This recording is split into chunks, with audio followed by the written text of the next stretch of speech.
11 years old, Anna Selimbor Kellis studies at the foot of a pragma, one of the senior Dunyain. His teacher expounds on the founding principles of their order. The logos, he explains, is limitless.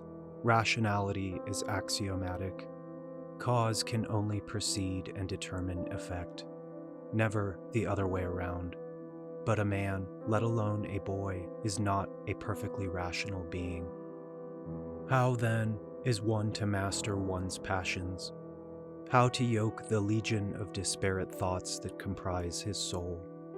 The pragma keeps young Kellis meditating for days on end, until all thought has been subsumed, until he is no longer a person, but a place, timeless and limitless. As his student nears enlightenment, the pragma throws a knife. Stirred from his trance, Kellis catches the weapon inches away from his face, then looks around.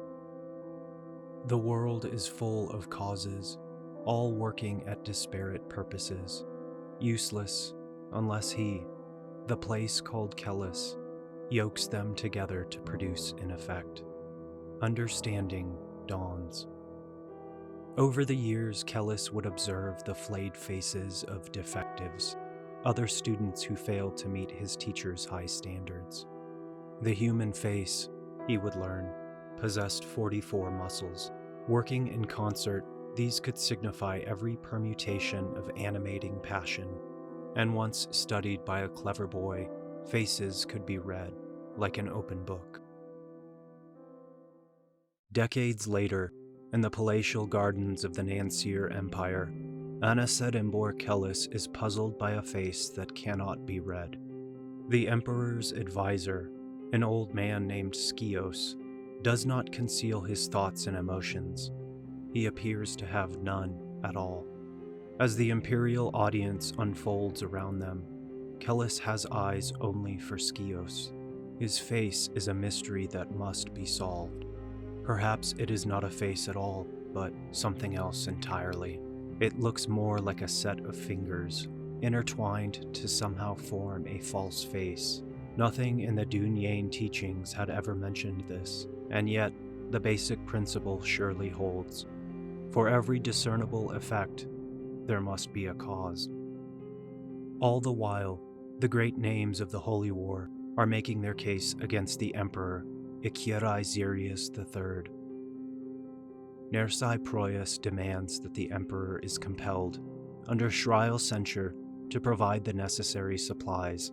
As to the strategic ingenuity of his nephew, Ikirai Confis, an adequate substitute now exists.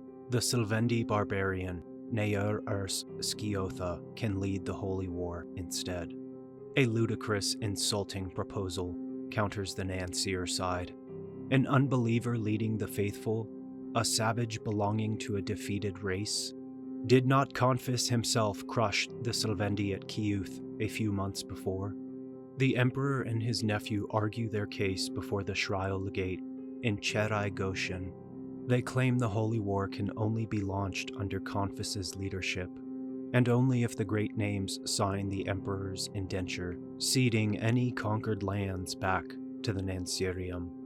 Goshen is the head of the Shrial Knights, a military order unused to making monumental decisions, and yet he now acts as the official representative of the Thousand Temples. The Holy Shriya, Maithanet, has sent with him 2 sealed scrolls. One sides with Ikirai Xerius and Confis, the other with Nersai Proyas and the Great Names. The fate of the Holy War now rests in the old man's hands. Kellis sees through Goshen's facade of self-assuredness, reads plainly his anxiety. Elsewhere, Nair Urs Skiotha stands alone, while Proyas talks up his battle prowess and savage cunning. Embattled face, powerful frame, iron limbs, neck-breaking hands. Swazoon. Kellis knows that the Sylvendi detests this courtly intrigue. Only a desire for vengeance keeps him there. Only the path that Kellis himself has set before him constrains murderous madness. Other great names add their voices to the discussion. Prince Coithus Saubon of Galioth strongly supports having the Sylvendi lead them forth. He detests Ikirai Confis, who had bested him in the field of battle several years earlier. To an outside perspective, Saubon radiates strength and confidence. Only Kellis sees his true aspect, discerning that Saubon was raised under the harsh gaze of a cruel father. He fears nothing but the estimation of other men. Representing Che Tidon is Earl Hoga Gothyelk, an aged warrior, pious and indomitable. Beside him stand his 3 sons, commonly referred to as the Hoga brood. Kellis reads the man's face, realizes he has joined the holy war seeking salvation, absolution of sins committed over the course of his long life. Rounding out the Norsirai contingent are the Thunieri, Prince Skejelt and his entourage, including a giant man named Yalgroda Shrunkhammer. They alone are geared for war, with shrunken shrunkheads tied onto their war girdles.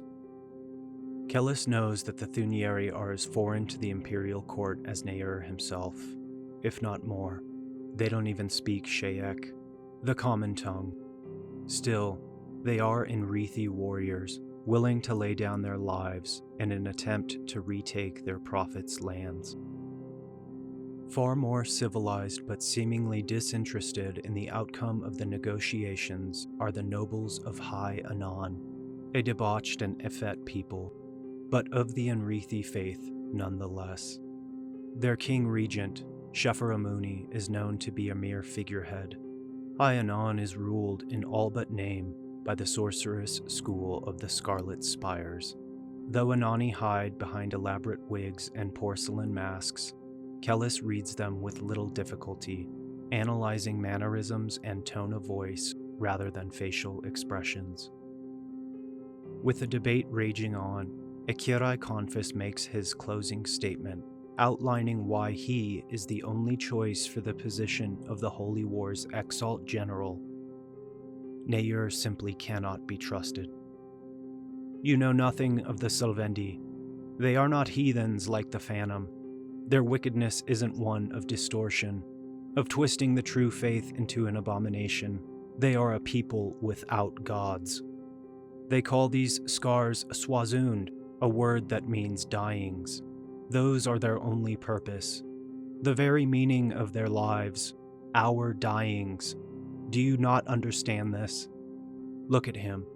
Look at the one you would make your general. Even now he struggles to beat down the fury that's in his heart. Are you so naive to believe that he doesn't plot our destruction? Ask him, Proyas. Ask him what moves his soul. Why has he come? All eyes turn to Nair. I have come, says Nair at length, for the promise of war. Do not mistake me, Enrithi. In this much Confis is right. You are all staggering drunks to me. Boys who would play at war when you should kennel with your mothers. You know nothing of war. War is dark, black as pitch. It is not a god.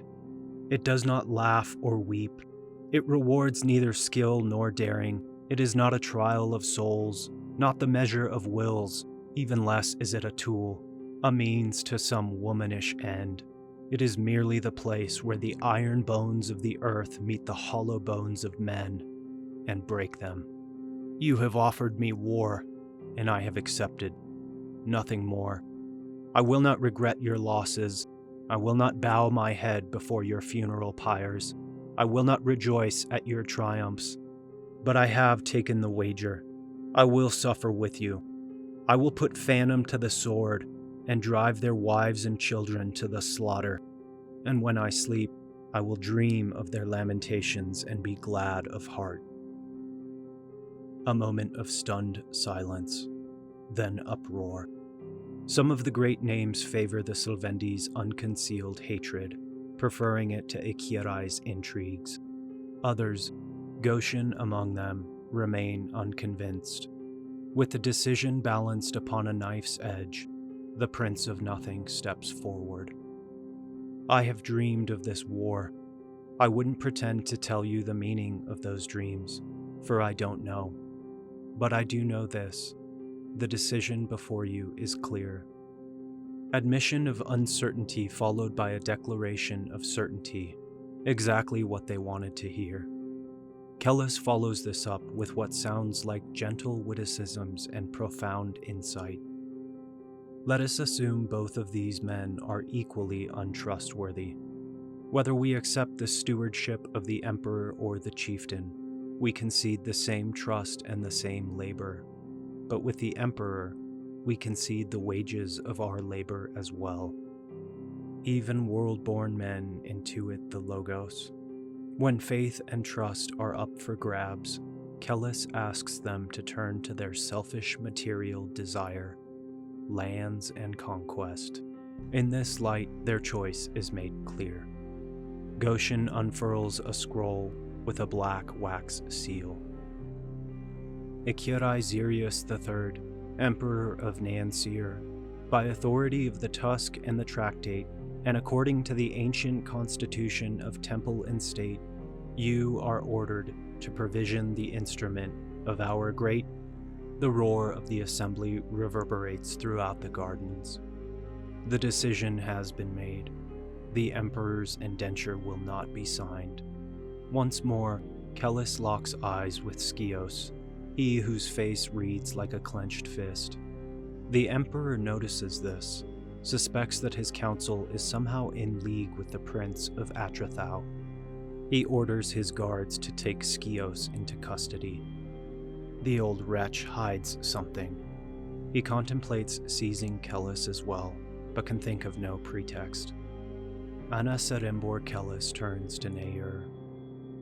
We must leave quickly. There has been too much truth here.